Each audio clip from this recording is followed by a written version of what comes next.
বাপের বাড়ি হলো এমন একটা জায়গা যেখানে একটা মেয়ে এসে একদম নির্ভাবনায় নিশ্চিন্তে থাকতে পারে, হাসতে পারে, সারাদিন আনন্দে থাকতে পারে, খুশিতে থাকতে পারে। কোনো মন খারাপ তাকে কিন্তু সেই দিনগুলোয় জড়িয়ে ধরে না। এতটাই মানে ভালোভাবে সে থাকতে পারে। গুড মর্নিং এভরিওয়ান, সবাই কেমন আছো? আই হোপ সবাই ভালো আছে। নতুন আরও একটি ব্লগে তোমাদের অনেক অনেক ওয়েলকাম। সকাল সকাল দেখো রান্নাবান্না বসে গিয়েছে। তার মানে তোমরা ধরেই নিতে পারো যে আজকে মা চলে এসেছে। মা সকাল সকাল চলে এসছে ওই 8:45টার দিকে। এসেই কিন্তু রান্নাবান্না বসিয়ে দিয়েছে। আমি একটু আলু চচ্চড়ির জন্য আলু কেটে রেখেছিলাম, ময়দার মানে সরি আটাটা মাখতে যাব, সেই সময় মা চলে এসেছে। আর এখানে দেখো ছোট ছোট হাতগুলো হাত বাড়িয়ে কী করছে, ওর মাসি শাক পাঠিয়েছে তো শাকগুলোকে ধরে টানাটানি করছে। আর দিদি দেখো অনেক কিছু পাঠিয়ে দিয়েছে আমাদের জন্য, তো সমস্ত কিছু মা এখন ব্যাগ থেকে বার করছে। দিদি ঋতুর জন্য অনেক কিছু পাঠিয়েছে, তো চলো একে একে তোমাদের সাথে শেয়ার করি। এখানে কলা আছে, তবে কলাগুলো জোড়া, ও যেহেতু মেয়ে তাই জন্য জোড়া কলাগুলো ওকে দিইনি। এখানে দেখো শসা আছে, শসাটা সবার জন্যই পাঠিয়েছে, তবে ঋতু কিন্তু শসা খেতে ভালোবাসে। একটু করে পাতলা করে কেটে দিলে ও কিন্তু বসে বসে খায়। এখানে দেখো আম, তারপরে লেবু, অনেক কিছু পাঠিয়েছে। এখানে দেখো সবজি আছে, তো ও ঝোল ভাত খাবে তার জন্য পেঁপে, এই হ্যাঁ কাঁচকলা, ঝিঙে এই সমস্ত পাঠিয়ে দিয়েছে। আর এই যে গাছের শাক, তো এই শাকটা পাঠিয়েছে। তো কুমড়ো শাক আমাদেরও হচ্ছে, তবে আমাদের ঝালসে গেছে শাকগুলো একদম, কিন্তু দিদিদের শাকগুলো দেখি টাটকা আছে। তো মা এখন কেটে নিচ্ছে, তো এটাই আজকে রান্না করা হবে। তারপরে দেখো তোমাদের সাথে দেখা করছি টিফিন করার পরে রান্নাবান্না করার সময়। এখানে দেখো মা এখন মশলা বাটবে, তাই জন্য আদাটাকে থেতো করে নিচ্ছে।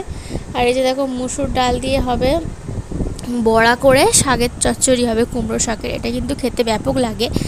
দেখো মা এখন এখানে মাছের ঝালটা রান্না করে নিচ্ছে। দেখো 3 পিস মাছ দেখতে পাচ্ছ, তবে 4 পিস মাছ বাপি এনেছিল বাজার থেকে। 1 পিস মাছ কিন্তু ঋতুর জন্য ঝোল করা হয়ে গিয়েছে, সেটা আগেই করে নিয়েছে। যদি ও ঘুম থেকে উঠে পড়ে তাহলে কিন্তু ওকে খাবারটা দেওয়া যাবে, তো সেই জন্য মা ওর খাবারটা আগে বানিয়ে নিয়েছে। আর এখানে দেখো ভাতটা অলরেডি অনেকটা হয়ে এসছে, মাছের ঝালটা করবে আর তারপরে শাকটা করলেই কিন্তু ভাতটা নামিয়ে নেবে, কারণ ভাতটা অনেকক্ষণই ফোটে চালটা, সেই জন্যই মানে তরকারি এদিকে হয়ে যায় আর ওদিকে ভাতও হয়ে যায়। এখানে দেখো সর্ষে আদা বাটা দিয়ে দিল, দিয়ে মাছের ঝালে পেঁয়াজ দিয়েছে, টমেটো দিয়েছে। তো এরকম করে মাছের ঝাল খেতে কিন্তু ব্যাপক লাগে, তো মা কিন্তু এরকমভাবেই বানায়। তো আদা রসুন খুব কম দেয়, তো এটা আমার কিন্তু খেতে ভীষণই ভালো লাগে। আর এই যে এখন মাছের ঝালটা ফুটে এলে মাছগুলো ছেড়ে দেবে, তো ঝালটা কমপ্লিট হয়ে যাবে। আর এই ঝালটা খেতে কিন্তু সত্যি সত্যি ব্যাপক হয়েছিল, খাওয়ার সময় বুঝতে পেরেছি। তো যেহেতু পরে ভিডিও দিয়েছি সেহেতু তোমরা তো বুঝতেই পারছো, অবশ্য তাই জানি কেমন রান্না হয়েছে। আর অনেক দিন পরে মায়ের হাতে রান্না খেলাম, ভীষণ ভীষণ ভীষণ ভালো লাগছে, কি বলবো। মানে মায়ের হাতে রান্নাটা সত্যি সত্যি ভীষণই মিস করছিলাম। আর তোমাদেরকে তো বলেইছি আগের ভিডিওতে যে বাপের বাড়ি, কিন্তু মা না থাকলে সেখানে একদমই এক মুহূর্ত ভালো লাগে না। তো সেটাই দুদিন ধরে মাকে খুবই মিস করেছিলাম। তো এখন মা এসে গেছে, এবার মায়ের হাতে রান্না কদিন খেতে পারবো, তারপরে তো আবার সেই শ্বশুরবাড়ি চলে যেতেই হবে, নিজেকেই তো রান্না করতে হবে, তাই না? আর আজকে কিন্তু আমার পছন্দের মতো মাছটা আমি পাতে পেয়েছি। আমাকে কিন্তু কোনোদিনও ওই বাড়িতে জিজ্ঞেস করা হয় না যে কোন মাছটা দেবো, কিন্তু আজকে মা জিজ্ঞেস করেছে যে কোন মাছটা খাবি বল, তখন আমি বলেছি মুড়োটা খাবো, কারণ মুড়ো খেতে আমার ভীষণই ভালো লাগে।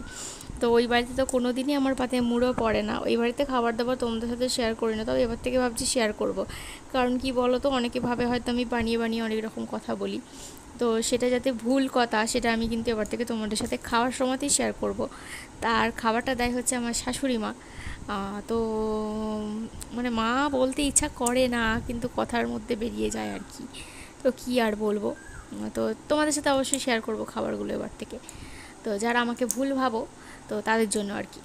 তো যাই হোক, এখানটা দেখো মা এখানে বেগুন আলু দিয়ে বানাচ্ছে হচ্ছে আদা সর্ষে বাটা দিয়ে হচ্ছে কুমড়ো শাক। তো বড়াগুলো আগে ভেজে নিয়েছে, তোমরা তো দেখতেই পেলে মুসুর ডালের বড়া। তো পেঁয়াজটা দেয়নি, এমনিই করেছে।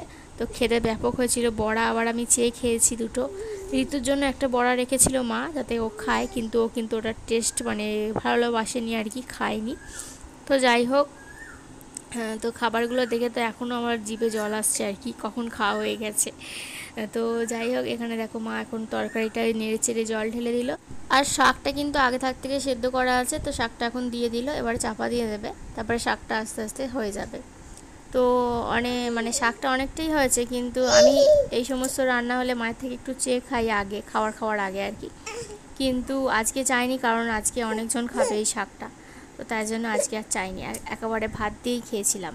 এখানটা দেখো ঋতুর জন্য ভাত বাড়া হয়েছে, ঝোল করা হয়েছিল, তোমাকে তো বলেইছি, তবে ঝোলটাও খায়নি, শুধু সবজিটা মাছটা দিয়ে একটুখানি ভাত খেয়েছিল।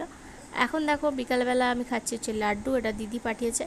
আর এখানে দেখো ঋতুর দিদা যাবে হচ্ছে হাঁটতে, তো ডাক্তার হাঁটতে বলেছে, তো তাই জন্য হাঁটতে যায় প্রতিদিনই। তো ও যাবে বলে দেখো দিদার সাথে কেমন ঘুরঘুর করছে। তো দিদা তো নিয়ে যাবে না, কারণ ওকে নিয়ে তো একদমই হাঁটতে পারবে না। তারপরে দেখো সন্ধ্যাবেলায় এখন দেখো আমি চা করতে বসেছি, আমি আর বাপি দুজনে চা খাবো, আর মা ওদিকে মুড়ির চাট বানাচ্ছে। তো চলো মুড়ির চাটে আজকে কী আছে তোমাদের সাথে অবশ্যই শেয়ার করি।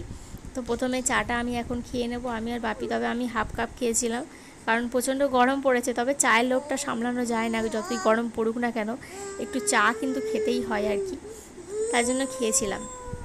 এখানে দেখো পেঁয়াজ, শসা, লঙ্কা মা কুচিয়েছে, সাথে একটু আদা গ্রেট করে নিয়েছে। আর এখানে দেখো ফুরুলি, তো ফুরুলি দিয়ে এখন মা হাঁটতে গেছিলো বললাম, তো ফুরুলি নিয়ে এসছে মুড়ি খাওয়ার জন্য, তো এটাকে ভালো করে মাখাবে এখন দেখো। তো এরকমভাবে ফুরুলি মাখা দিয়ে মুড়ি খেতে তোমরা কে কে ভালোবাসো অবশ্যই কিন্তু কমেন্টে জানাবে, আমাদের তো ব্যাপক লাগে। আর মুড়ির সাথে যাই দিক না কেন আমার ভীষণ ভালো লাগে খেতে। তো এই যে দেখো এতটা মাখা হয়েছে, তো আমরা এখন চারজনে মিলে খেয়ে নেবো, আমি, বাপি, মা, জামাইবাবু, তো চারজনে মিলে খেয়ে নেবো। তো চলো এই যে খেতে বসে গেছি দেখো, আর সাথে সাথে কিন্তু ঋতুকে একটু করে দেওয়া হচ্ছিলো, ও খাচ্ছিল, শুধু মুড়িটাই ওকে দেওয়া হয়েছিল, তো অন্য কিছু দেওয়া হয়নি। কিন্তু এখানটা দেখো মা আবার রুটি করতে চলে এসে রাত্রিবেলা, এখন কিন্তু ঋতু আবার ঘুমিয়ে পড়েছে। তো ভাবলাম যে আমি আটাটা মানে মেখেছি আটাটা, ভাবলাম যে বেলবো, ঋতুর বাবা করলো ভিডিও কল, তারপরে ঋতু উঠে পড়লো ঘুম থেকে, ব্যাস আটা তারপরে মা নিজেই বেলে রুটি করে নিল। আজকে ডিমের তরকারি রুটি হয়েছে। তো চলো খেয়ে নিই। আর আজকের ভিডিওটা এখানেই শেষ করছি। ভিডিওটা যদি ভালো লেগে থাকে চ্যানেলটিকে সাবস্ক্রাইব করে পাশে থাকবে। সবাই ভালো থেকো, দেখা হবে কালকে, টাটা।